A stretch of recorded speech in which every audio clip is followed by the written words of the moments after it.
The One Video Library nabakatugezaho gadira rakenewe.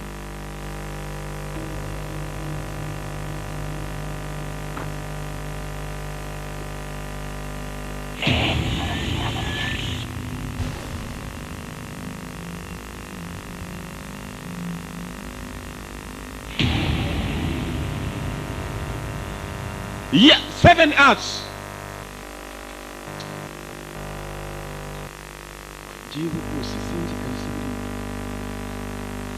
Mwihangane.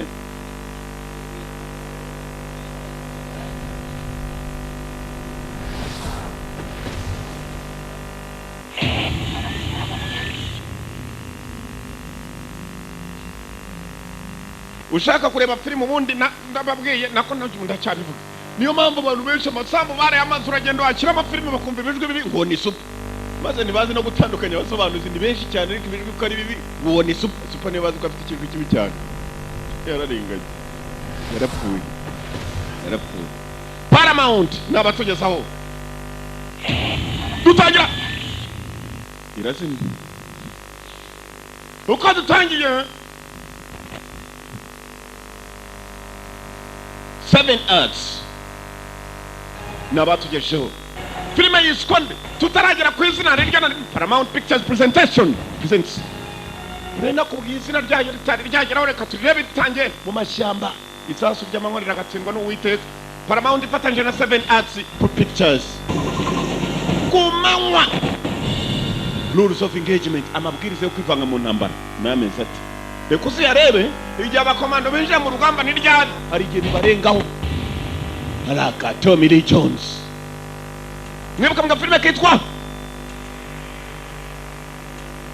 Samuel L. Jackson bari mu Viet Cong kumanywa ihango intambara irakatsindwa Commandos Vietnam 1968 niganira reka twumve babyivugira araza kumurasa hari umuntu yisi numvise avuga inyuma Commandos Kalu iri imbere hakurya hariya ureze gatoya ducemo hagati ndatoya mwebwe murakomeza twebwe turafrankinga abakomando nicyo bita ku frankinga ni uguca ku rundi ruhande bakazenguruka umwanzi hanyuma turareba ninde uri gukomeza mu gishanga gaho nagigiceri kwishaka nigiye gukomeza ku kiranganiro w'icaho tuze guhurira muri Kalu umwana baratandukanye ni bakomando babiri abayoboye abandi bakomando babiri ba lieutenant second lieutenant na lieutenant sasa kwishaka niho haguye mu karajaboneza habi mugenzi yagombaga gucana n'abandi basura yoboye baje guhurira mu kagigi kitwa Kalu wavuga mpandaza baje guhurira hitwa Kalu muri Vietnam bari mu mashyamba ya Vietnam barashaka kugera mu mujyi witwa Kalu Katrori Commandos on duty umwanzi nawo hari abaryamye amajanja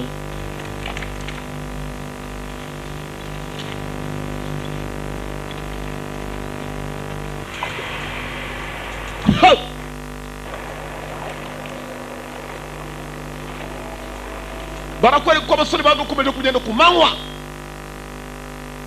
arajuru ni igifaransa ngo arajuru se ku manywa kumva aho bacaga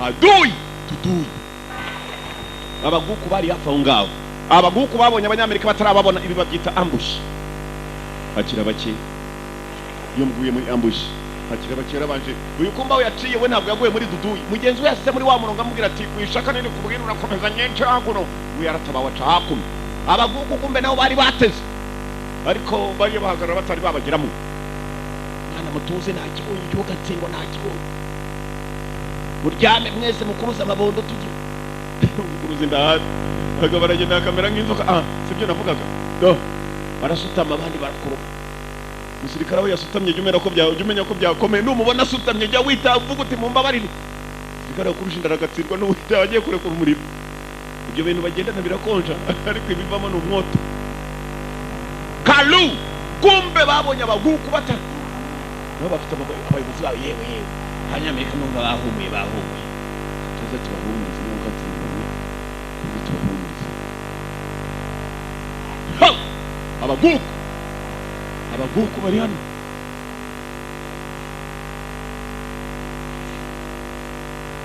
abaguku commandos on duty sasa fire abaho bari bageze bamenye ko imbere byakomeye Delta rimwe byamimeze bite muri position over Nothing, sir. Gibson ufite ikinacyo ntabwo barambwira Two. Sit rep over. kutubwira umuri Delta irimo kwamagara moto mangwa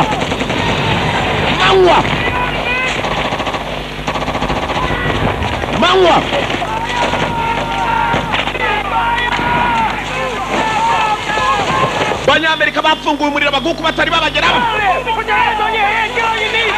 amaboko ku mutwe kuba hasi yamubwiye kujya hasi ako kanya Vietnam babafashe miri urafande wabo kuna rero mufite bangahe hasi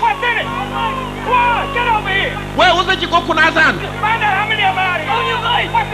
mubaze unit yabo iri hehe ni bangahe vuga mu wa musiko umuguku ntabwo avuga simbi vuga sha kumbe bagenzi babo ngo bari nabaho bari baciye basore muze duce ako bo barabahaye bari muri ambushya nyayo faya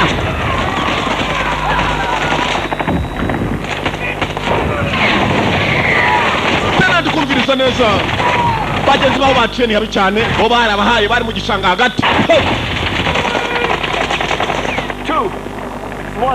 Delta kabiri muri haganayo barasha abanyamerika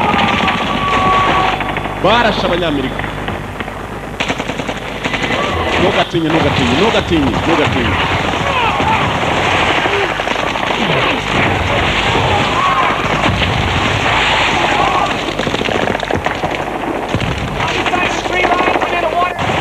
cy'abanyamerika babonye si cyahafi umuriro wa nyawo lieutenant wa Delta kabiri yagomba guhamagara bagenzi bacu ku rundi ruhande mwibuka bafasha Vietnam ari bazima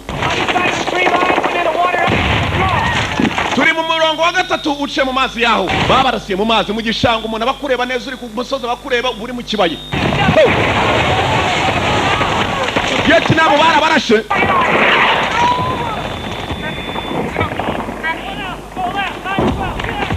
we ngwino hano bahamagaye wa muguku mubwire ko dushaka kwerekeza amajyaruguru ya Kalu aturangira inzira mubwire ko tutarimo gukina bafite mugenzi wanjye witwa Hodges kumenya ko narimo kugukinisha yafashe kamwe mu basirikare be ndarasuye umuswa niwo ukurikira ndabara gatatu turangire gasopu ya nyuma ntiyavuga ukarage fire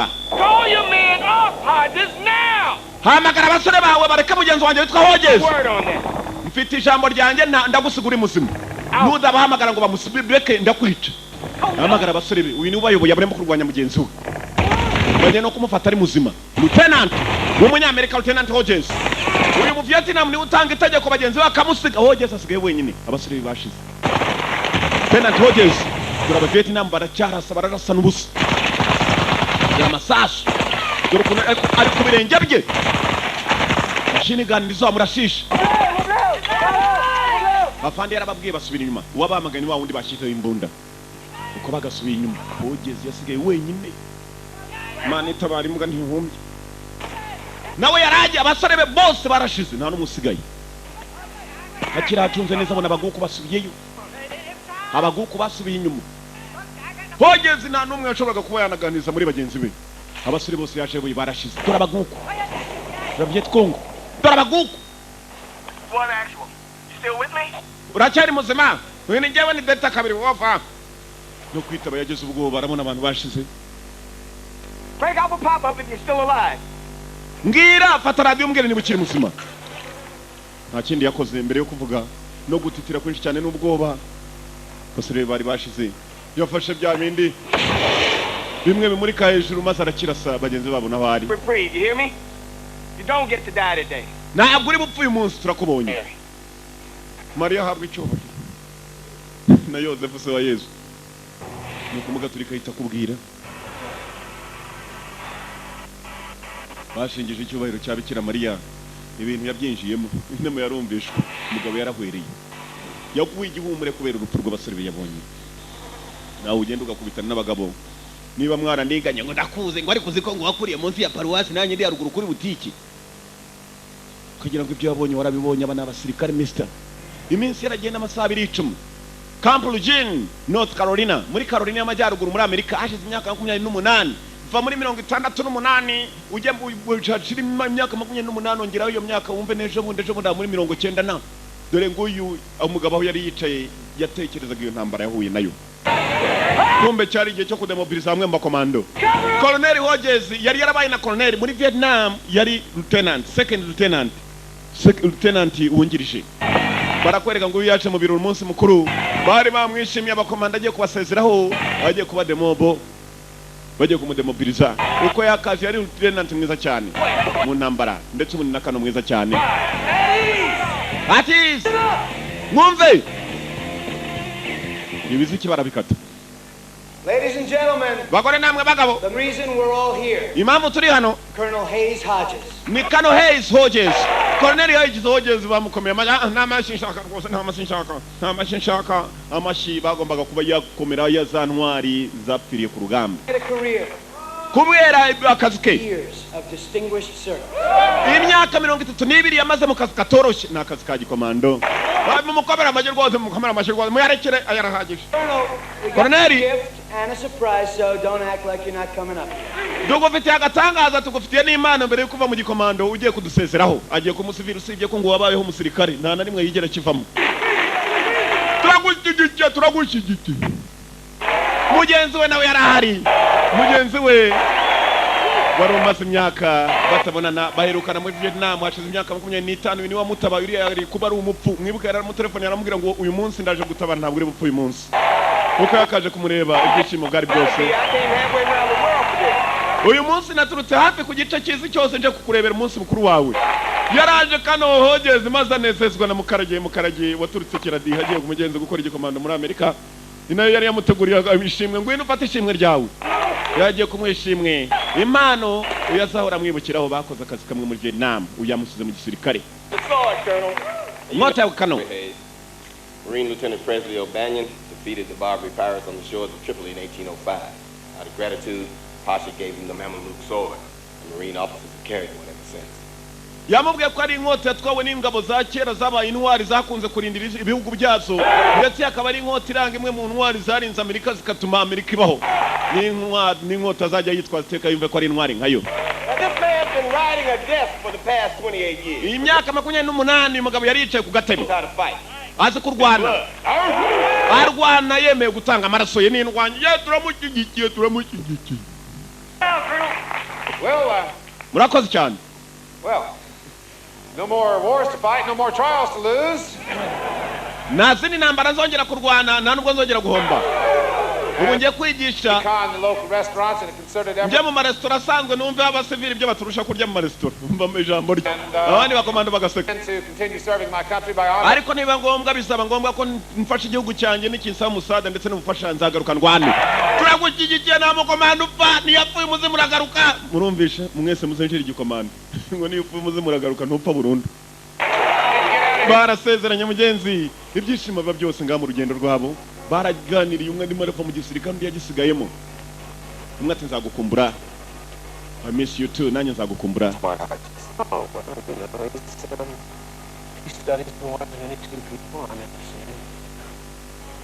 Kano Hodges yaganiraga na mugenzi we. Uyaribaza ukuntu agiye kujya mu isi yo hanze, kuba mu gisirikare umeze nk'umunyeshuri. Rimwe na rimwe abanyeshuri baragenda bakiga isi, iminsi yagera akavuga ngo abantu ubu tujye mu ngando tuhite dutangira akazi. N'akazi ubwako nta nubwo bazi ko ubuzima twebwe tubamo nk'abayanga na zari ingando kwazo duhoramo. Sazi ngo yarumva ko agiye kuva muri kimwe, ngo agiye kujya kumva ko abasivile barya mu maresitora kwa Myasiro no mu Ryinyo. Aragira ngo ni byoroshye. Ubuzima hanze buratwika my friend. Iyo banyiba kaseta amanywa nijoro umenya ko ubuzima bwawe bukomeye. Nabikuganira nkabikubwira umuntu witwa Fadi yarandembereje. Batangiye kuganira namubwira tumva nta banzi ugiye guhura nabo, nta nubwo uzigera ujya guhangana n'abanzi, ugiye kumera nk'abana iyo bahura na ba mama babo. Birashekeje, biranatangaje. Ndibuka umunsi nabara mu gishanga kubera igiceri kimwe twanaze gusa mu kirere dusa n'abarimo kwitombozamo, nuko mu gisirikare abantu bahura batomboza. Birashekeje nabyo. Wakoze akazi gatangaje Hodges nk'umusirikare. Warwanaga nk'umusazi, abanzi bagatinya. nzahora nkwibuka nshuti. Yuramuseze hogeze agiye kujya mu buzima busanzwe. Mugenzi we yaratsigaye USS Wake Island muri Indian Ocean mu nyanja nini y'Ubuhinde. Indian Ocean ni nyanja nini cyane, ni inyanja ihuza Afurika igahuza Aziya igahuza ndetse na Amerika. Urumva ikintu kituri hagati ni inyanja nini iva kuri bwa munyanja ushobora kubonamo ifi ingana nk'ikibisi irya abantu 8 ntiyijute ku munsi. Inyanja nini wasigaye mu gisirikare nguyu mugenzi we yagiye hashize iminsi hano ni mu nyanja y'Ubuhinde. Yarasigaye none akora amazi ariko agakora nka Delta Force mu buryo bwo gutabara aho bikomeye bakamutabaza. This comes straight down 2nd Division through General Perry. General Perry yaragwamagaye mu kanya. And is surrounded by a crowd of demonstrators. Ambasade yacu iri muri Yemen yazengurutswe n'abantu barimo kwigaragambya, bigaragambya bameze nabi. 24th Marine Expeditionary Unit is going to provide extra security. Abamarini bacu abasirikare bazingo kurinda ambasade ni bake cyane ku ruvunge rw'abaturage bahari. Turns hot, we're looking at an evac. We got an ambassador and his family there. Tugomba kujye kohereza ukagenda ugatabara ambasade ndetse n'umuryango we. Marines at the embassy advised we can gain entrance through the Abasirikare bari kuri ambasade bayirinze ambasade yacu ari b'Abanyamerika batubwiye ngo uraza guca inyuma hanyuma muhinduka ingukira imbere uragenda mu ndege kandi mu buryo bwihuse ko ambasade aragukeneye byihutirwa. Team, put everyone else on ready fire. My thoughts exactly, Colonel. None se negura abasore bitegure kurwana cyangwa undi ati ntabwo ariko bimeze kano. Wowe urayobora abasore bagiye gutabara ambasaderi, mugende mugiye gutabara ambasaderi. Biragenda bita abasirikare bitwaza imbunda n'ibizimirimbo cyangwa bitwaza imbunda zo kurasa. Reka uzurebe filime berekeye muri Yemen. Bari bafite ubwato bunini cyane burindiye mu nyanja nini y'Ubuhinde. Ubwato bwo burinze muri Aziya mu gihe bikomeye bakaba batabara bene wabo bariyo. Abanyamerika nuko bahagurutse mu nyanja y'Ubuhinde barakwereka bekirekeje muri Yemen. Yemen ni igihugu kiri hafi neza, hafi ya Israel aho ngaho hafi. Ni igihugu cy'Abarabu batajya bakina. Ndakubwiye iyo bakurakariye none umunyamerika ambasade ye ni iriyo Sa'an Yemen. Urumva umujyi kuntu witwa Sa'an ni muri Yemen. Nuko wumva umujyi w'u Rwanda ngo ni Kigali. Abarabu bari bikoranyije bari mu myigaragambyo ambasaderi bamwiyamenye twamaganye ibinyamerika na gahunda zabyo nibataye baragahambirwa. Abanya-Yemen bigaragambije dore ambasaderi Mama Shenge ni gatwe kabineze Ezekeri. Ezekeri n'abantu bafite impara mu mutwe. Ezekeri byari byamuyoboye afande Ezekeri kumwe mu bapolisi ba Yemen nawe yari ku marembo arindiye aho ngaho kugira ngo atagira uwigaragambya winjirayo. Biragenda bite katorore. Mashallah mashallah mashallah mashallah tuzabiya uramutwumve cyane tujya batera n'inkingi n'ibibondo byajemo nta mikino mu Barabu bigaragambije. Mama ni kibajo said about some things, darling. Are they mad at Daddy? Bana abantu barakariye papa se. Oya ni papa wavuka papa none ki papa avuka abakogeki nawe ntivuka mwana Abarabu barakariye Amerika. Turi muri ambasade kuntu birukangana imizigo. Hari abakomando baje gutabara. Mu gihe biramutse bikomeye Delta Force ikipe yarije. Uyu mugabo yarwanye intambara nyinshi. Harimo intambara yarwanye muri Vietnam. Iminsi imaze kwicuma nguyu agiye gutabara ambasaderi wabo muri Yemen. Turabamaganye agasuzuguro nk'aki Bujumbura. Turabamaganye rwose nk'aki Kigali kandi. Bari hano bigaragambye. Kandi abantu bigaragambya ni babi batangira buhoro ariko mu kanya gato ushobora kubona byafasha umuriro ukabona abantu batangiye gupfa. Sir, they think I'm going to tough this one out. They're crazy. This is going to get worse. You tell Mrs. Marine to start packing what she needs. We're going home. Ira madamu wanje pakira ibishoboka turataje. All those helicopters. Izero ko batera ariko siri. Choppers are. You heard me? Where the hell are the choppers? Ambasaderi ari marabaza indege ziri abakomando bari baje kumukura indege ziri. Abakomando ni bajya baryama amanywa nijoro. Musinzira kubera abagabo bambara batya. Mugasinzira kubera ibintu abagabo bambaye batya by'imikara babikoreye amanywa nijoro. Ambasaderi amabuye abaturage barayazanye. Uri muhamya kuzura ari muhamya wupima ku mutwe n'abapime. Mashallah ku mashallah. Abarabu bari hano. Bakamejeje amabuye batangiye gutera muri ambasade. Ambasade batangiye kwibonezamo amabuye. Deri w'umunyamerika ntabwo bamwimfuza n'abarabu muri Yemen. Ngabi kivunje baragenda barakomeje bana bandi baraje babaye benshi misita ambasade y'Abanyamerika yagatoye dore amabuye arimo kuzamukayo nawe barakomeretse abasirikare ubundi bare kuri sana kumbe hasemo n'abandi nyuma yabo barimo bararasa amasasu imiriro yatangiye kucanwa ambasade barayikongeza hari abasirikare baje bababwiye baje gutabara ambasade mupanga munashiremo lock and road mufunge muna loading ni kwa kundushyiramo seduke itari yasoma amazikazi kumva barabo bafite ba sniper indege bari bazibonye kano arimo kugenda yabonye abaturage bari buzuye kuri ambasade n'abandi baracaza bari mu mayira. Ambasade yuzuye wabona umusirikare wabo umwe wanyine ni wari hejuru asa na warindi aho ngaho. Kandi abarabutubonye harimo n'abafite imbunda.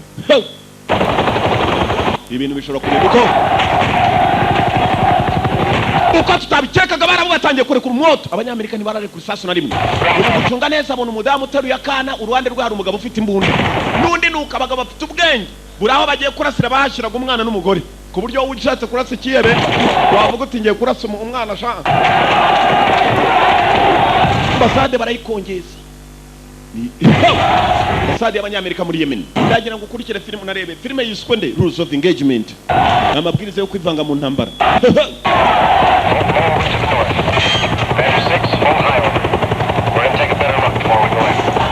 Tubanze ducunge neza kandi atakuje umupolisi wari urinze aho. Mumukubita cyane we umukafiri, mukubita cyane umukafiri. Bakubise umukafiri. Ufa kuba utari umwisilamu abisilamu bakubita umukafiri tu. Wini Red Bear turashaka kugira ngo tudebe kuri ambasade ducaganaye. Turababwira mugende kuri Iraq. Bavugaga ko kuri ambasade babona amasasu sana barimo kwinjirayo. Nakurasa babatumye kujya gutabara ambasade yabo. Kumba barabo. Mashallah ari kumwe natwe mashallah mashallah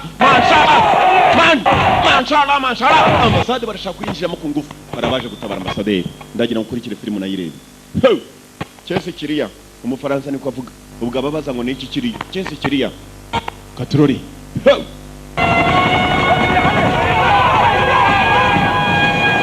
Komando bambere bavuyemo muri helicopter ya mbere. Indi nayira parika abakomando ba kabiri bavamo. Helicopter zaca ari 3. Indi nayira parika abakomando bavamo. Wagira ngo igihugu cya Yemen nta basirikare kigira. Kuko nta musirikare n'umwe cyangwa umupolisi wa Yemen uri kuri ambasade y'Abanyamerika. Uburyo umwanzi kwinjira ari ibintu byoroshye. Abasirikare iminota mike cyane bari basesekaye bameze nk'uburoro bumwe butera inkoko. Ni benshi. Bafite ibikoresho bayobowe na mukarage warwanye muri Vietnam. Amabwiriza afite nayo gutabara ambassadeur evacuation no gutabara ugakura aho ngaho. N'ubyago. Nta numwe winjira azamukiye ku nkuta cyangwa arenze ku marembo. Captain nawe arategeka ni Captain Lee. Hatagira ubacaho ubacaho muransobanurira nanjye sobanurira fandi. Bombe arabarimo kohereza amasasu. Dore ba marini barindaga kuri ambasade mbere. Bo basubiye inyuma bo ikipe ya Delta Force yageze. Basubiye inyuma ba marini bajya ikipe ya Delta Force ni ikipe itoroshye. Abandi bakomando babise bose n'Abanyamerika. Mu gihugu cy'Abarabu hano ni muri Yemen. You speak English? Yes. Where's the ambassador? He's top. Uvuga icyongereza cyane ambassadeur ari hejuru. Abona Abanya-Yemen bakora muri ambasade Katrori.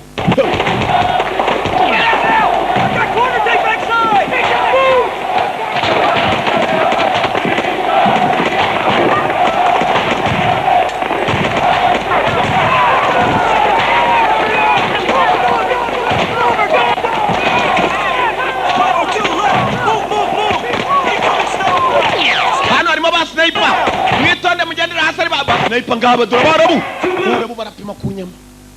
Mujye bari bababwiye ngo nimujyayo mutagira isasu na rimwe murekura mutabare gusa ambassadeur ari. Mane yanjye mujye kutuvana hano se.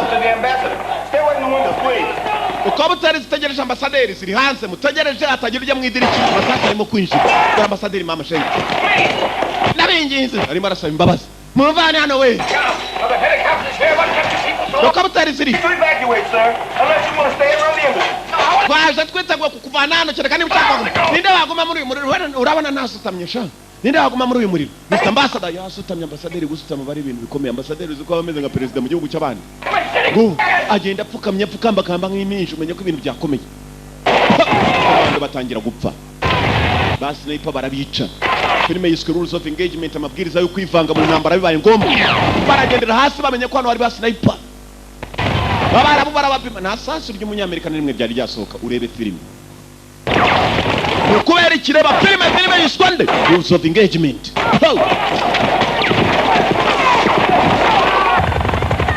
Bamusitafa bari hariya babuduru barabu bakamejeje.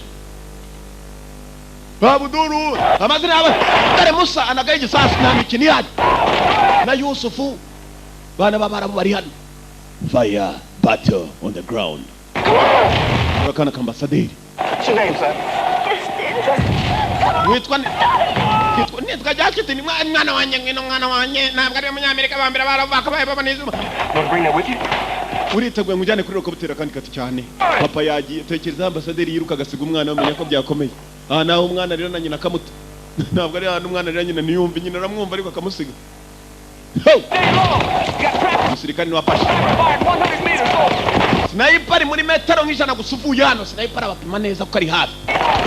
Babonye ba sniper hasi hari abaturage bigaragambye mu yandi masarengeri hakurya. Harimo ba sniper.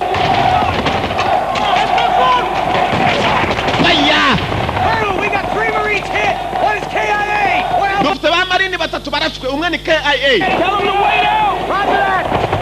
Babwire banegereze kamanzi ngeze ambasaderi ku ndege. Dore kano koloneli yirukanse ateruye akana. Papa wako yagataye ni nawe wabanje kuri areka wa mwana zabyara undi nyundo zirahari zicura ibyuma. Nyundo zicura ibyuma naho ziba zaragiye. Harumva umwana zabyara undi. Waguruka. Buretse gatoya uyu yategetse ku ndege ziba. Kwiki? Koloneli ntabwo twategereza hano. Abasirikare barashize koloneli aramubwiye n'abategereje gatoya koloneli asubiye gushaka iki katroli. Yaje yiruka ahura n'imirambo y'abasore baguye. Tugende! Musirikare kuki tugitegereje hano? Musirikare koloneli aratubwiye ngo dutegereze. We! Base tade kuki dutegereje hano? Arimo aramubaza impamvu bategereje. Umusirikare avuze ko koloneli abategetse gutegereza. Kumbe koloneli hari kimwe atashoboraga gusiga. Aba basirikare ibintu bibiri bubaha. Igihugu imbibi zacyo zirenzeho ubushaka intambara. Ikindi ugerageje gukora ku idarapo ry'igihugu ubushaka intambara ku bakomando. N'amabwiriza yabo batajya barengaho. Kumbe ambasaderi yaramutabaye hari ikintu kimwe adashobora gusiga mu mayira ni idarapo ry'igihugu cye. Naryo asubirayo kurivanayo ni koloneli. Bano babarabu ba Madina barimo hariya, ba Aisha barimo hariya, abakobwa nabo bari mu ntambara. Ba Suma barimo hariya, ba Madina. Ba Aisha ntambara yakameje jano. Ba Muzitafa ba Budu, ba Muhammadi. Imani kurinde na wateri sari rya gisivili na ambasaderi komando basibe mu rugamba. Yagarutse yirukanga arashaka kureba abasore be dore indege yagomba gutabara ambasaderi mu birere yarahuriye maze irerekera iratashira mu cyuyi. Sasa baye menshi. Koloneli ari mu gukamba kubiye kuba komando babona bashize. Abasore be bakiza arakomeza arakamba nakubwiye umusirikare wakurinda jya umenya ko ibintu byakomeye isaha yose ashobora kukurekuriraho. Nubona umusirikare akurinda uruhande rwawe nushaka kujyaje witonda umbwira utegese imbirimo. Ashobora gukwitiranya.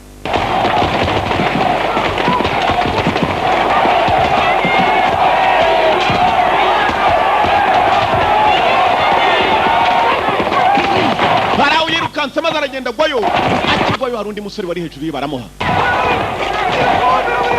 Tunga neza bamurashe mu hasi nabo ryari muri kano arongurutse hasi arongera riba neza yitonze. Yarebye neza yitonze. Ready man ranyo. Mupige target neza muyepeye muri abo baturage. Afande umgengo iki ntabwo numvishe neza.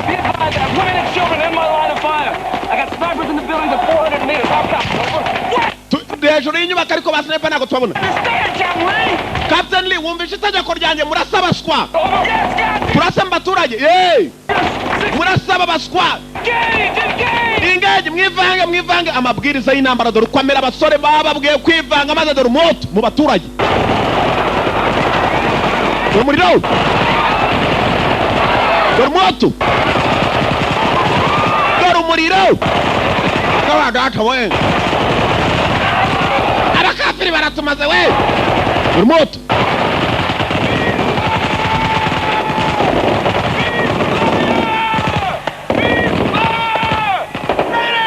Murekere kurasa. Murekere kurasa we mwabaginga mwe ndababwira kurekera kurasa. Bakiginga ntabwo mwumvisha mu gahanda.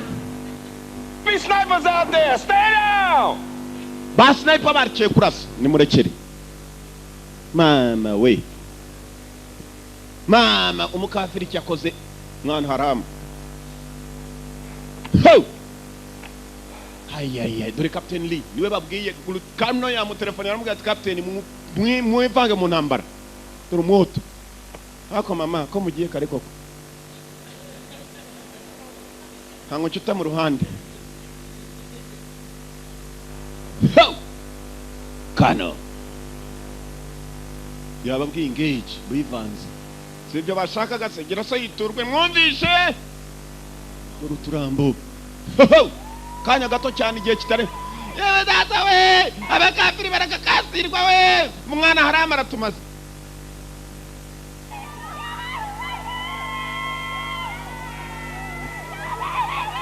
Sergeant Mack. Sir? Sergeant Back Mack to all stations. Mission complete. muhamagara station zose mission turayirangije Dead and wounded out first. mubanze mutwara abakomeretse duhite natwe dutaha niko bimeze All kano stations just now. Red man. Mission complete. mission complete mission irangiye To LZ. I'll copy, over. bose bagombaga gutaha baratashe baka muri Amerika bisi mike cyane amasaha make cyane muri Amerika umusore amaze kugera SSKU kuri ba generali kiriya ni ikibazo gikomeye cyane kurasa ambasivili uzi kurasa abaturage FBI investigation shows that all FBI pereza ryayo iragaragaza ko directly across the way, and the snipers. ba sniper bo barasaga abasirikare bacu kandi bari mu mihanda itandukanye No, sir. hari intwaro bigeze babona abaturage barashwe sindatabayanya kubaho Just this could have been a terrorist operation. bishoboka kuba ngo ari ikibyebe byari byateguye uko kwigaragambya hari kibigaragaza se undati cyane I don't want to watch videos, you know, and I don't want to hear about nyakuba hano hari ka kasete we nta kasete nshaka kureba urabizi ko nanga ibintu by'amavideo ugiye bana ngabyo bikasete unarmed. abaturage 83 bose barapfuye Another 100 or so critically wounded. abagore abana ndetse n'abandi baturage bose yafasha arica yabishe nabi cyane tumushyire mu rukiko There have been regular reports of a terrorist plot against this embassy. This was a aya ambasade ariko yari yateguye imyigaragambyo n'ibyihebe like clockwork, the usual bullshit about American presence in the Gulf. If you looked at ibi ngibi nyakuba urebye mu binyamakuru uburyo barimo kuvugamo baravuga ko rwose ari imyigaragambyo yari isanzwe nk'uko abaravuga batadukunda ariko ntabwo ari imyigaragambyo yari yateguwe irimo imbunda are responsible. ibi rero urupfu rw'aba baturage bose birabarwa kuri leta ya Amerika Appearance of a cover-up. tugomba gushaka uburyo iki cyuho tukiziba Mr. Sokol. umva We sent Colonel Childers in there, and the mission went to shit. twohereje Colonel Childers mu rugamba umwanda maze uragenda uramusambana Or the people who issued those orders. Childers. nuko bwa ngo byose birareba twebwe Childers Let's just get that straight right now. I'll tell you what we ought to get. Childers yisha abana n'abagore b'inzirakarengane batari bafite imbunda we tuzi Free. Childers ni umusirikare yakoze ibyo agomba gukora ko The yaraswe war with Yemen over. We're covering our intambara yacu na Yemen yararangiye kera now, General. uburasirazuba bwo hagati abara bose bagiye kutwanga Headed miscalculation twaba dufite imibare mike cyane embassies in Saudi, Jordan, and Egypt. muri Egiputa muri Saudi Arabia ndetse no muri Jordan dushobora kuri wese ambasade zacu kubera ahantu twateye ibyo n'ibindi bihugu bituranye na Yemen bishobora kwirukana ambasade z'abanyamerika ngo zisha abandi barabu b'inzirakarengane Back over there, and when that happens, the body count of American dead is going to be a hell of a lot higher than 3. abanyamerika turi mu You're byago going with this, Mr. Sokol. soko uzi icyo ugiye kujyamo Be needing me anymore today? uyu ni Soko arimo araganira na generali Soko ni umwe mu bashinzwe ni abajyanama bakomeye cyane mu bya gisirikare mu gihugu cy'Amerika Good day to you, sir. ugira ibihe byiza nyakuba generali umuntu abwira ngo umunsi mwiza nyakuba ni nyakuba Soko ni umujyanama ukomeye cyane ni uvugana na perezida ku by'umutekano bana iki gihugu rero cyadukashije tubakasize mu gake iraso yitorwe ndi baganira buhoro kandi mu matwi igihe ariko ndabizi Nobody's looking at it. ntayo kasete nayireba Why should the United States be held responsible for the actions of one man? kuki leta ya Amerika yashinzwe ibikorwa by'umuntu umwe gusa reka tumushinje ko yishe abaturage 83 tumushyire mu kukarubanda hariya tumumanike tumwice birangire Aired over their heads, this moron! Didn't even know where he was, the Middle East! yarabizi ko ari mu bwarabu Isolated on the snipers, he could have avoided confrontation. yari kwihangana ntiyinjire muri ba snipers akirinda kurwana Wait a Fred. akamenya ko ari mu gihugu kibi cyane abara barabizi Forget this tape. iyi kasete yibagirwe forget this tape yibagirwe Testify about it? I don't want it to exist. sinshaka kuyireba sinshaka kwinabaho ni kasete igaragaza ibyabaye ntashaka kuyireba ntashaka no kubona ibaho dore uwo barimo kubeshyira ngo uyu mugabo yarashe kubera impamvu mwibuka abasirikare be bari bashize kandi agiye kuvuga ngo engage twebwe bari bagiye filime twe twayitangiye uri arimo aravuga ibyo atazi igihe nabibonye agiye kuvuga engage banje kurunguruka mu baturage menya hari icyo yabonye twebwe tutabonye hari icyo yabonye ikivayo ntabwo boherezaga ibishyimbo reka da ni umwoto nawe asubiza undi gira so yiturwa undi numa y'u Burundi yabwiye u Rwanda ngo uguhajye umu yewe sha duha umunota wa mushinari wamutumye yaramuhamagaye Colonel, Colonel It's my duty to inform you that you've been charged with... Ni inshingano zanjye kukubwira ko ushinjwa. Aranaceceka. You know the drill. Nakurabizi ntabwo nirirwa mbikubwira. Kiri byandiko wisomye. Article 32 investigation. Ni article ya 32 iperereza ryayo riravuga ko rwose winjiye mu gihugu cy'abandi hanyuma rwose akanya kose ngo umwanyohereje se. Ni twebwe umwanyohereje se nikore iki n'inkoni. Oya ibyo ntuzabemo. Yagiye yitwaje ibyo abandi yabasanze bafite. The Marines fire into a group of innocent civilians. Baravuga ko warashe innocent civilians, abasivili badengana. Madasa n'ubwicanyi banshinja. Baramushinja ubwicanyi. I'm the convening authority, so I've got to get this BS out of the way. Nanjye wihangane ntabwo ari giyewe ahubwo sinya hano genda kumenyesha. Initial here. Sinya hano ndakumenyesha gusa ariko nanjye birambabaje kubona bagushinja ubwicanyi. Amenye ko bamutumyeho. Won't be any pre-trial confinement. Yarababaye general ariko buri cyo akora arimo arabwira Kano. This court martial convenes in 8 days by direct order of the National Command Authority. Urukiko rwatangira minsi 8 gukora ndetse nanone n'itegeko ryavuye muri Command Authority. Uri mu buyobozi bw'inkiko za gisirikare. Angana. Terry, God damn it, we've been friends for 20 years. Tumaze imyaka 20 turi inshuti Colonel. Ni inshuti. You want to tell me exactly what the hell happened out there? Wambwira ibyabaye aho hantu muri Yemen koko. I lost Marines. Nabuze abasirikare I nyakubaho. was hostile. They fired on us. Abaturage baje bigaragambye baturasheho. Nibo babanje kurasa singewe. I want you to know I did everything in the world to keep this from happening. It's just out of my hands now. Urabizi neza ko mbaye mfite ubushobozi ibintu natuma bikujyaho ariko birenza amaboko yanjye arahambiriye. Yaramurenze nawe nta kindi yakoze barakwereka yaje gutembera. Akubitana na wa mukoloneli wavuye mu gisirikare The Mob. Abasirikare banani wagiye muri The Mob ndebere filime kundi ryoshye. Something here. Umeze ute? Kandi mo ndiro birisambaza. Myaka 2 batabonana. Yari inshuti yaramutabaye yari muri Vietnam. Yarongera musanga hari. Baraganira. I really need your help. Nyine ubufasha bwawe. Anything you need. Icyo wakenera urabizi ko nakiguha watabaye ubugingo bwanjye umunsi You umwe. don't understand what I'm asking. I want you to be my lawyer. Ntabwo uzi icyo ngiye kugusaba ndashaka kugira ngo umbere avoka. I want you to be my lawyer. Avoka. Dore filime. I'm a good enough lawyer to know you need a better lawyer than me. Nakubera avoka ko wabaye avoka urenze uko genda kuna kubera Except avoka. I'm gone, you need one of those Washington cats. I don't want some Starbucks drinker who's never seen combat. I need somebody who's been shot at. Oh, yeah. Ntabwo nkeneye umuntu utarigeze araswaho ndashaka umuntu wigeze araswaho yaramubwira ko atari roya mwiza ajya kumburanira agatsinda. Ndashaka umuntu wahuye n'igisirikare agahura n'amasasu niwe wamburanira ibyo narindimo. Nibyo barimo kunshinja. Weak lawyer. Ndi lawyer, a weak lawyer. Lawyer udafite intege na gatoya. A very Lawyer. weak lawyer. Ndi lawyer udafite agatege na gatoya. Lawyer n'abavoka. Wa wundi ujya mu rukiko akakuburanira ibyo mwabibaza bitorye.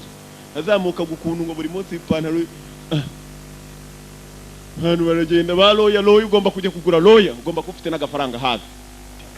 Muzajye mwirinda ibibazo rero utazajya kuburana abavoka utarigeze ubiteganya uza amafaranga mugendaho. Executing the children's Ariko yagiye gushaka mugenzi we. Dean's put the major through Stanford Law, and he owes him a couple years before he takes over the rest of the world. Major, of course, you know General Lowry. Uriya ni General Ole. Uriya ni General West. Uriya ni General uyu ni uyoboye ingabo z'igihugu neza. Hanyuma director niwe mwunganiza president hatarabahari. Hanyuma uyu ni avoka twazanye ugiye kuburanira igihugu cya Amerika. Bas igihugu gishise avoka ugiye kushinja nta nubwo ari avoka uyu umushinja cyaha. Agiye kugenda shinja umugabo ibyo yakoze atanahari. Bekoze ndebere filime. Was complete and Leta yazanye wayo. It all seems to point. Rwose itegeko rya 32 yararivugiriye. Requested a military attorney, sir. Colonel Hayes Hodges, 2nd Marine Division Lejeune. Any relation to General H. Lawrence Hodges? His son. Larry Hodges. No muhungu wa Lawrence Hodges ni ugiye kujya kumuburanira uwo ngo akaba ari Colonel Hayes Hodges yaramutabaye muri Vietnam. Bararwanya muri Vietnam bari kumwe. Hanyuma basa nk'umusazi tumukura mu gisirikare. He's class at Georgetown, sir. He doesn't take too many cases, doesn't win too many. Ntabwo ajya afata ibirego byinshi, ntabwo ajya atsinda ibirego byinshi. Afite ikibazo cyo kunywa amayoga. Uwo rero naza ngo agiye kuburanira mugenzi we nzamutsinda rwose Rwanda rwose babona. Kuka Rwanda. I am not a hired gun. Ntabwo ndi mbundi kodeshejwe ndimo ndarwanda igihugu cyanjye. Government's case. Nizera ibirego bya leta byose ndabiburanira nkabitsinda. I will try this case on good evidence only. I'm glad to hear it. Nditeguye gucinja iki kirego nkamushinja icyaha kikamuhama kubera ko ari ibimenyetso bigaragaza. Bas umushinja cyaha wariteguye arashinja ku ruhande rwa leta ya Amerika kandi bagomba gutsindisha igirego kigafata wa musore Childers na wundi yagiye gushaka dore yaje kureba mugenzi we namaze kumva ko afite ikirego yarabanje ajya muri list z'abasirikare bose b'abanyamerika bapfuye dore ahantu bagenda babandika kibambasi, ari kibambasi gishinzwe kwandika y'intwari. Bamageze ku kibambasi yibutsa abasore ukuntu yababuze ari uruhande rwabo muri Vietnam. Ibi byonyine biramuha motivation, kumwongera imbaraga zo kuburanira mugenzi we. Yatangiye kwibuka ukuntu aba Viet Cong abaguku batangiye kubagirira nabi, maze mugenzi we Childers akaba ari umutabara. Childers yamusanze ari habi, yasanze yanahwereye, bamuzanye ameze nk'umupfu. Arimo arabyibuka ukuntu Childers yamutabaye muri Vietnam, bamuryamisha hafi y'umuguku mu Vietnam. Arimo aribuka ukuntu uyu musore wakwigendera, aribuka ndavuze ngo genda bakagabo watumye babarira mugenzi wanjye genda. Aribuka aka Vietnam kategetse abandi gusubira inyuma, ukuntu yakababariye kubera ko yarinze ijambo rye, akabwira ati mugenzi wanjye nakira nawe ndakobora ugenda. Harimo aribuka yari yahwereye akabona umurambo mu Vietnam uruhande rwe, ntazi ukuntu yahageze. Aribuka mugenzi wababarira mu Vietnam ngo nagende kubera ko nawe yatumye mugenzi atabarwa. Yarapfukamye yunamira abasore bose bapfuye ari ubayoboye, agiye kuburanira mugenzi wa mutabaye. Dore filime. Yewe data we, naringiye.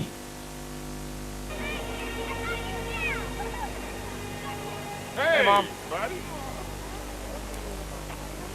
Hodges nawe nta kindi yakoze. Hodges ni umugabo ufite umuryango. You're so good to see you. I wasn't sure you'd make it. Oh, you look wonderful. How's it feel to be retired? Numva ngo wabavuye mu gikomando undafite cyane. Oh, you look great. Mbega usigaye umeze neza. What ngo afite ikibazo cyo kunywa inzoga nyinshi. Inzoga nyinshi gusa. Glad you could make it. Yes, sir. Ni byiza warabikoze neza, warakize undafite cyane nyakuba. Papa we yari yaje mu muryango we. Hayes bose barunezerewe, yitwa Hayes Hodges. Aje kuburana uwo bita Childers. Ndiya rusikora. I was married to your mom for about 5 minutes. Barakwereka uko byakagenze. Yaje hakuno ko yagahuye n'umuryango we, afite n'umwana w'umuhungu, umwana umaze kuba insore cye, abaza kuba igisore. Well, is he guilty? Sir? Your friend, Colonel Childers. Inshuti yawe Childers. Umeze bite? You served with him. Wakoranye nawe. Rabid dog we've all been hearing about? I don't think I should comment, sir. Come on, Dad, this is family. You can lighten up just a little bit. Sinyeka ko ari cyo nabivugaho papa. Ari kumwe na se. Even if you thought you weren't responsible, it went wrong, and you were there. Nubwo waba atari wose ufite inshingano zo kuba waragize nabi, ariko ibintu bikagenda nabi uhari, ibyo nabyo barabigushinja ko wari uhari, ibintu bikagenda nabi. No. Why would you do that?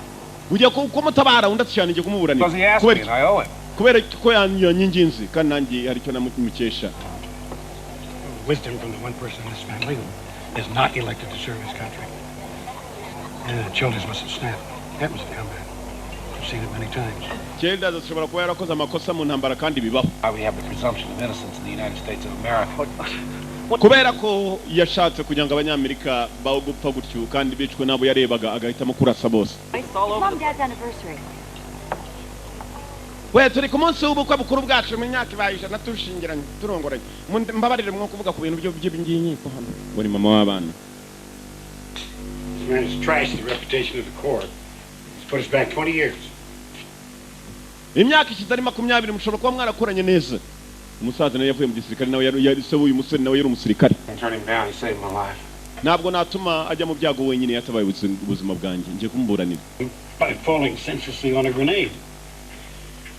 The way I see it, this man should find himself the best damn lawyer in the country. Somebody better than me. Ukuntu mbibona kubera ko icyaha gikomeye ndetse n'uburemere bwacyo butoroshe, uyu mugabo agomba gushaka avoka wa mbere ukomeye muri iki gihugu. Ntabwo byoroshye. Things are not the way they seem to be. Try, they can do it to anybody. Forget that he's my friend. They can do it to anybody. And that means that your medals and your citations won't mean jack shit when they go after you. Umva uko abigenza kose ariko baramutse bashatse kugukurikirana babura kugukurikirana, yarimo araganira na se atari yahura na Childers. His own guys are going to testify that he didn't have to open fire, sir. Hari abasore babiri biteguye nyakubaha kuba bashaka kumushinja ngo kwatagombaga gufungura umuriro hari. It was a disaster. What about the footage from the embassy? Byari bibi cyane. Videotape, home movie, shit like Ndashaka twa kasete twari kuri ambassade, ibimenyetso byari byose biva kuri ambassade ndetse nabyo. Ambassade bayirashe nabi cyane. Ndetse hafi igice cyayo cyararimbutse. Childers kumbe yaraje. Tom Chandler, he's going to help us prepare your case. Colonel Childers, good to see you again, sir. Colonel Childers ni byiza kongera kubona nyakubano we bashinja nyakubano ngwino hakuno twicaye tujya mu kirego cyawe afite abakomando bashatse kumwitaho hano hari umusore muto witwa Tom agiye gufatana na Hodges. I checked by their doctor. Well, I've got you an appointment with ours. Nifuje kugira ngo ufate amasaha abaganga baraza kuba barimo kugusuzuma mu kugusuzuma rero nawe ujya mu rukiko arwaye cyangwa se ari kwa muganga. That's a mistake, Colonel. Omba none se ko ari muzima. Ibyo byaba ari amakosa mureke tubaje twinje no mu baganga. Asked to be in the infantry. I asked to go to Vietnam. Ntabwo nigeze nsaba kujya muri infantry nasabye kujya muri Vietnam nivuje iteka kujya hari intambara ikomeye. You know how many birthdays and Christmases I missed spent rotting in jungles or in the desert just so you could play war at ROTC?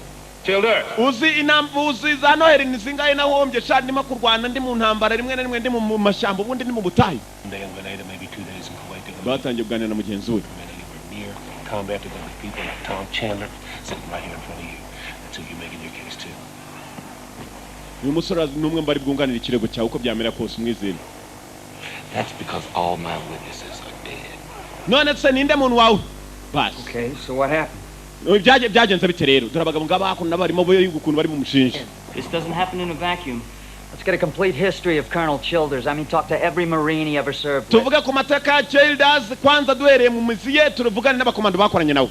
This guy is the warrior's warrior. Uyu ni ndwanyi. 2 silver stars. Afite imidari bamuhaye ibiri yarwaye afite imidari ibiri yo kurwana amazi. Ni umusirikare ukomeye. Our best. That's why he was sent. Yari uwambere niyo mpamvu twamwohereje. Good service he gave the country, but for what he did on the wall in Yemen, period. Yari umusirikare ukora neza baramwohereza ko bari bamwizeye gusa ibi yakoze muri Yemen. Ngiye kubaha ingero. Wa wundi umushinja. Said it and show the world we mean business. On the first. Kwereka amahanga yose n'isi ko hano twebwe abasirikare bacu bakoze icyaha dusobanura icyo tuvuga. We mean business. Dusobanura business. And then I'll put him in jail, but I will not seek death for a man who served this country honorably. Uyu mugabo ndaza kwemera tumukatira urwa burundu ariko ntabwo ndi bwemere ko bamucira urwo gupfa kuko yakoreye igihugu cye urumva byose ni kimwe nta rwa burundu nta rwo gupfa umugabo umushinja uko avuga. Whether a man is charged with murder or hailed as a hero is sometimes a very thin line. Haraza kubona karongo gato ko kuva muri iki cyaha. Childers receives orders that a regularly scheduled lawful protest outside our embassy in Yemen is unbroken. Childers yakiriye amategeko yo kugenda agiye gutabara ambasaderi wacu muri Yemen. His arrival. Abaturage baza barimo kwigaragambya. Not feel the situation warrants evacuation. Children. Yagomba kujya gutabara tumwe amategeko yo gutabara arangara yasuzugura. Across the street. Basniper bari hakurya y'umuhanda bakarasa abanyamerika. The embassy. A crowd of women and children. Abaturage ndetse abagore n'abana bari hasi nabo bigaragambye ibyabo bitandukanye n'ibyo we yagiye kubakorera. Arabarasa. Childers ndamufite. Urumva umushinja. Kumbe dore Childers nguyu mu nzira agendaga yihebye. Uturadiyo twose. In radio 11 hari amaradiyo ari ku mibare. Radio 11 radio nefu nimwe twebwe mwumva. Childers bimeze nabi. Yagendaga mu modoka yumva uturadiyo tw'amafuti. Tranquility it deserves. It's sort of like the military equivalent of the civilian. Abakomando suko bakagiye bakora kuko buri makuru mashasha shushe yose dore mama canje kumwana uri umwicanyi mwamaze abaturage barakohereza ukajya kubamara wicuta abana n'abagore abasaza n'ubarebera izuba niko rata abishi bahora ikinyibwirira nkora kuri radio kwita abana kiramucira nta kindi yakoze nka colonel ava mu modoka we civilian wa nkoko we iyi uniform cerura yizi arongera agasunika yewe nibyo turaza kubyandika we tuza kubyandika mu museso wa burakeye museso wa burakeye byo ni ibinyamakuru bigenda byaduka nta mikino ihari ngo bamubonye kubita n'undi musivili pass Play blackjack, Colonel. Colonel ryo kina play jack.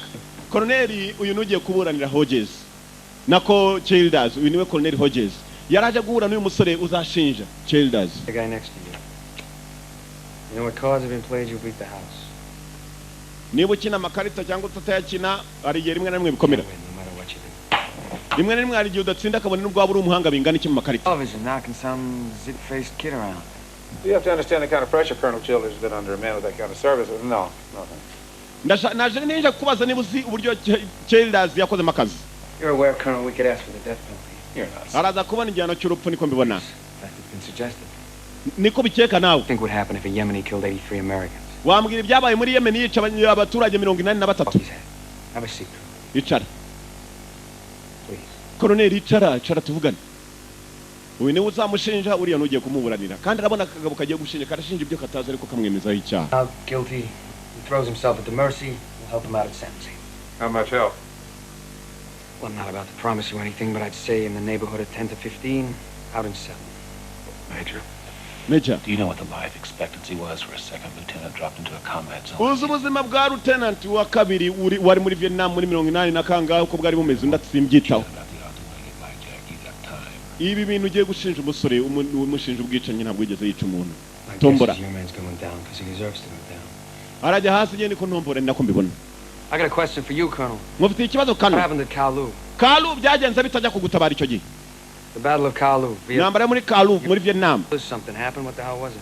Chedas ari byakoze byagenze bite? Just what happened at Kalu. Yamubwiye ikijambo muri ihangana ndagisubiza inyuma mu cyumba.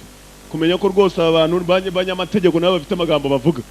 Uyamubazaga muri Kalu mwibuke muri Kalu Chedas yatabaye umugabo Hodges. Bombi bari ba second lieutenant icyo gihe. You were there with Childers. Something happened. What the hell was it? Byagenze bite? Fuck you. Aramubwiye. Just what happened at Kalu. Nibyo byabaye muri Kalu. Ikintu yamubwiye ngo nibyo byabaye muri Kalu. Yarongera akimubwira. Byagenze bite? Fuck you. Nuko. Just what happened at Kalu. Nibyo byabaye muri Kalu.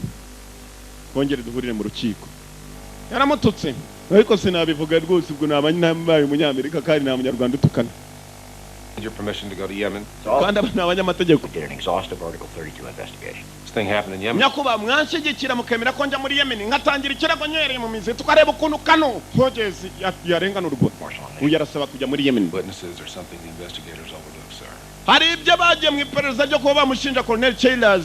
Bashobora kuba batarashizemo ndetse bataragaragaje. Nyemerera njya muri Yemen. We have our marching orders, and this court-martial will convene at 0900 a week Monday. Now, is that clear? Kuwa mbere nibwo urukiko ruzafungura nibwo Chelas azahamagarwa nta muntu bazabafatanyije niba ujya muri Yemen ugende wihuse kandi twumvikane neza. Uyu nta kindi yakoze yaje kubaza kureba mugenzi we. Bamwemereye kujya muri Yemen. Ariko nanone hari ukumushyigikira akajya muri Yemen. Uriya ni general wabakundaga bombi. Chelas ndetse n'uyu Hodges. Hodges yatunze neza imodoka Chelas irahari ariko Chelas yafunze imiryango yose ikigabano kigiye kwiyahura. Batarajye kubita mu rukiko. Komanga uriya mugabo azatsinda tiriya ntambara. Iyi ni intambara mu zindi. Izi ni intambara bita psychic war, intambara zo mu mutwe. Hari intambara zo kujya kurwana ku rugamba igipfunsi ku gipfunsi umwoto ku wundi cyuma ku kindi. Ariko rimwe na rimwe ntabwo ugomba kuyoba igihe ari intambara yo mu mutwe. Iyi ni intambara yo mu mutwe gutekereza gusa kandi ugatsindisha ibitekerezo unabitanze unabivuze. Katrori. Tekerezo bizima ariko uyu yagomba kujya muri Yemen aho icyaha cyabereye yaje amagara Chelas mugenzi we.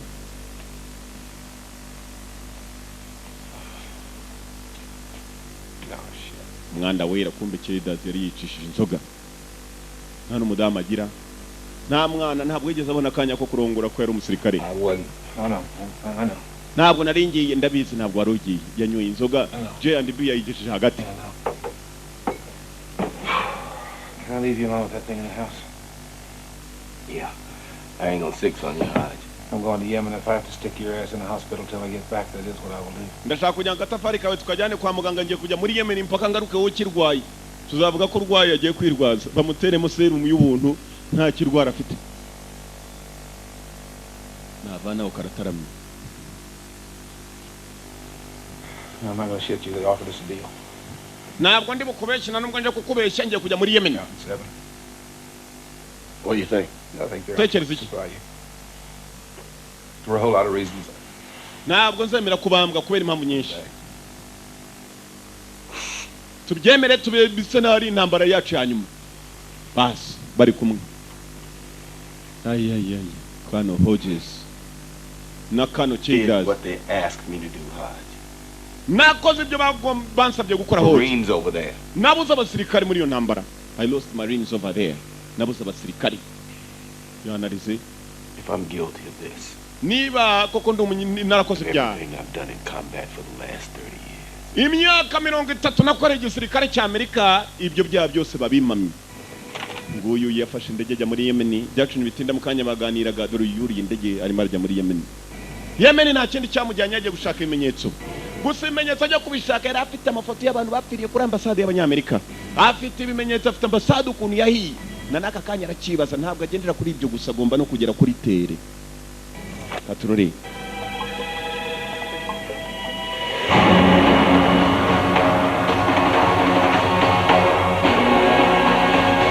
ukuntu hubatse ukwaho wagira ngo ni Nyakariro. Abaturage bo muri Yemen. Dore polisi yo muri Yemen.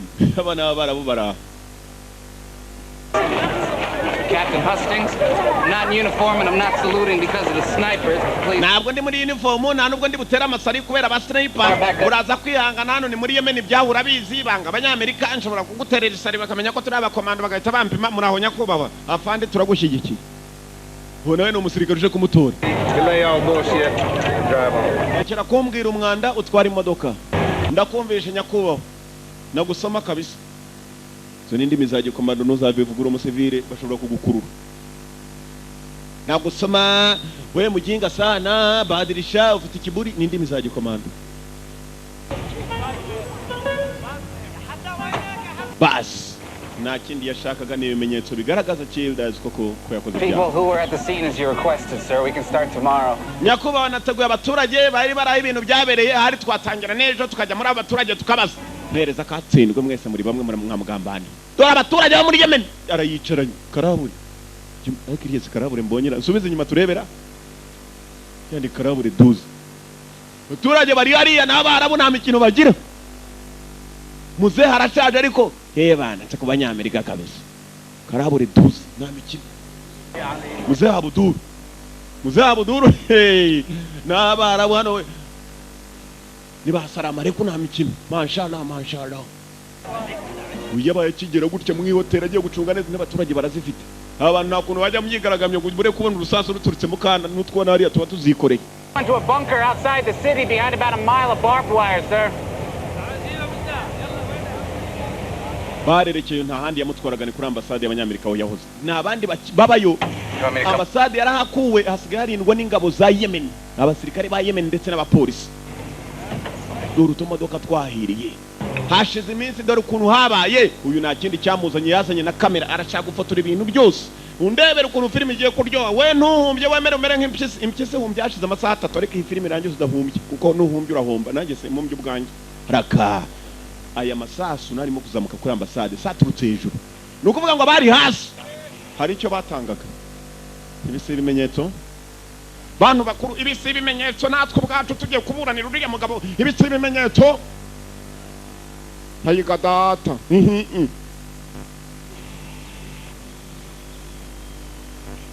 kamera zifotoramo kamera zarebaga hasi zinjiyemo amasasu dore filime yitonze cunga neza kumbe no hejuru bakabye mwana kafiruna cyamubonye ko ari umukafiri nta musiramu ugenda yambaye ibipantaro yewe pole yewe nani bikuranga yewe yallah mashallah yalla Gabo na mukafiri wo muri Amerika mwana umukafiri abasiramu pako utari umusiramu gusa bakwita umukafiri ngo na mukafiri uzajya mu ijuru abakafiri bose bazangwa icanaba rero ni ibintu bibi cyane abasiramu barabyumva buriya gihe ntacyo ntaza bize twize byose ariko mubaze kuvura ibisebe sindimo abize barize bazi byose bazi no kuvura ibisebe nuko nayo baze kuyigegena ugasanga n'imiti y'udutafari bayitunganyije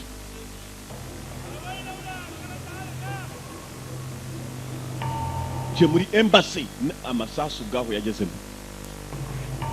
harangiritse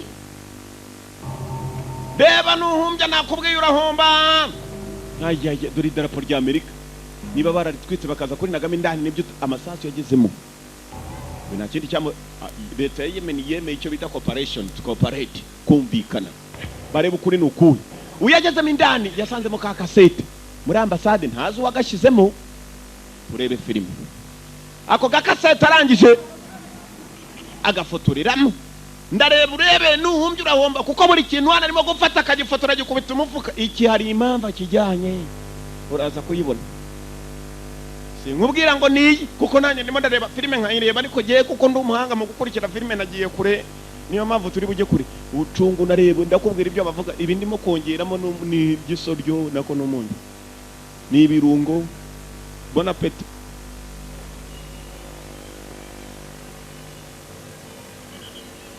uye ni Kano Hodges agiye kuburanira Kano Childers mu yandi magambo reka mbishyire mu kinyarwanda Colonel Hodges agiye kuburanira Colonel witwa Childers uyu yitwa Colonel Hodges raka kana Hodges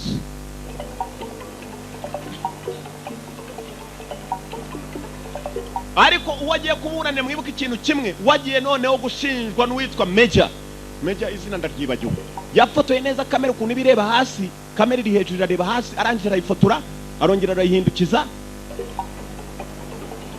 ayipima naho amashusho yaturuka iyi kamera yarebaga hasi ariko ifite isasu riyinjiramo yose mu birebe harangije maze atangira kwisunika bunyibunya arisunika buhoro buhoro atangira gufotoramo ukuntu kuko ari Colonel na wa mugenzi wari Colonel umwe barimo gushinja afotoramo ukuntu ashobora kuba yaraje kandi kuko ndi kuri yagiye maze ajya kwishariya mu nguni aho cyagiye are kuri itegeko ngo ni mwivange muri iyi ntambara engage abwira abasore be yarungurutse hasi ukuntu mugenzi we ashobora kuba yararungurutse kumbe arabarimo gusengera imirambo bapfuye nabi bazize ubusa baragiye baragenda bagiye cyane kabonamo n'uruzingo nako n'urwavu nako umwana mutoya nani ngiye kwibeshya ngo urwavumba bari inkende yabonye makana gatoya izavumba ni inkende cyahe cyo mwadukoreye cyaha Allahu wakibara ryatwicyurira gacaho nakana kumwaraho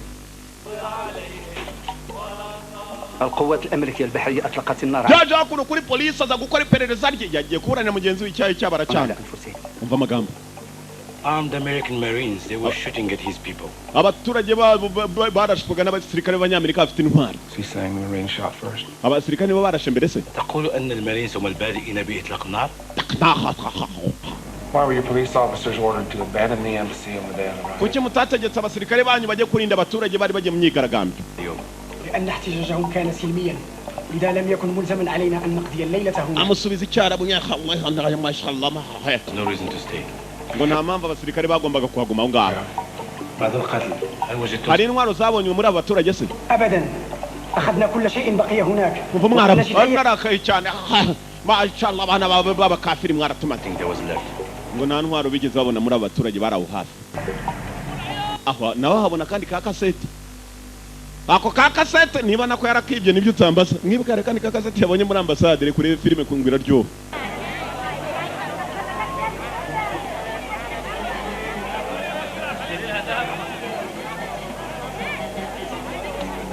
abarabu bari hano dore ibijipo abantu b'abagabo bambara ibijipo يكفيكم ما فعلتم في بلادنا وفي العرب ntabwo mwakoze byahagije ko mahawe mukutana harab mu barabu ntimwakoze byahagije ويخرجوا من الناس baramuteranye babonye ko atari umwarabu dore kwasa n'urusura rubi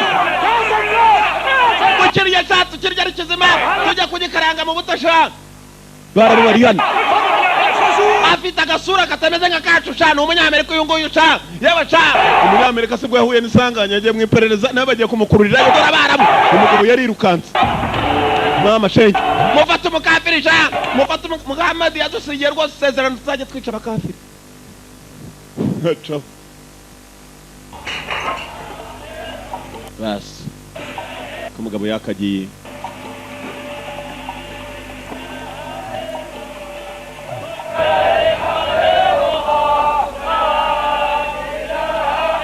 mumujyane mwikaburi umunsi yapfiriyeho ikaburi nirimbi mwikaburi umunsi yapfiriyeho bamujyanye mwikaburi